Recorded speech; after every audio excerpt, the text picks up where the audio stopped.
दिन सुबह रामू काका खेत पहुँचे तो देख फसल आधी सूख चुकी है। बरसात समय पर नहीं आई और बची हुई फसल पर कीड़े लगने लगे। रामू काका ने थके हुए स्वर में कहा, हे भगवान, ये फसल भी बिगड़ गई तो गुड़िया की पढ़ाई कैसे चलेगी। गुड़िया ने उनके कंधे पर हाथ रखा। बाबा, चिंता मत करो, हम मिलकर सब संभाल लेंगे। वो मुस्कुराई, पर उसके मन में भी गहरी चिंता थी। उम्मीद की खोज गांव में उस दिन अनाज मंडी में किसानों की मीटिंग थी। कहा जा रहा था कि शहर से कोई अधिकारी आएगा और किसानों को नई तकनीक सिखाएगा। सब लोग उम्मीद के साथ पहुँचे, लेकिन जैसे ही अधिकारी आया, उसने कड़े स्वर में कहा, सरकारी मदद केवल उन किसानों को मिलेगी जिनके पास बड़े खेत हैं। रामू काका जैसे छोटे किसानों को कोई उम्मीद नहीं मिली। कुछ किसान गुस्से में थे, कुछ निराश। रामू काका चुपचाप घर लौटा। गुड़िया ने देखा कि बाबा के हाथ कांप रहे हैं। उसने तुरंत पानी दिया और बोली, बाबा, सिस्टम हमारा साथ नहीं देता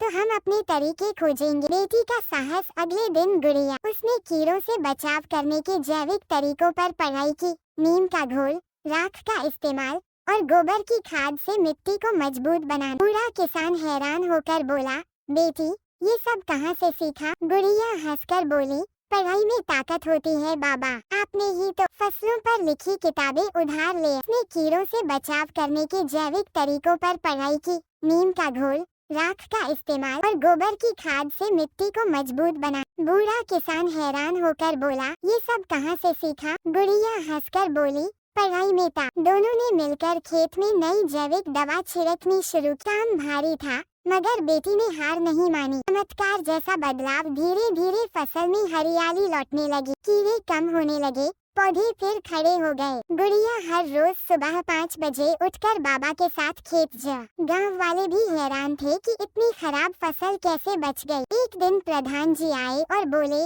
रामू, तुम्हारी बेटी तो किसी बड़े वैज्ञानिक से कम नहीं। रामू काका गर्व से भर गए, उनकी आंखों में आंसू आ गए। मेरी गुड़िया ने ही मुझे जीना सिखाया है। महीनों की मेहनत के बाद फसल तैयार हुई। जब वो अनाज मंडी ले गए तो व्यापारी बोला, ये तो बिल्कुल शुद्ध और साफ दाना है, बड़े शहर में इसका रेट ज्यादा मिलेगा। रामू काका को उम्मीद से दुगुना पैसा मिला।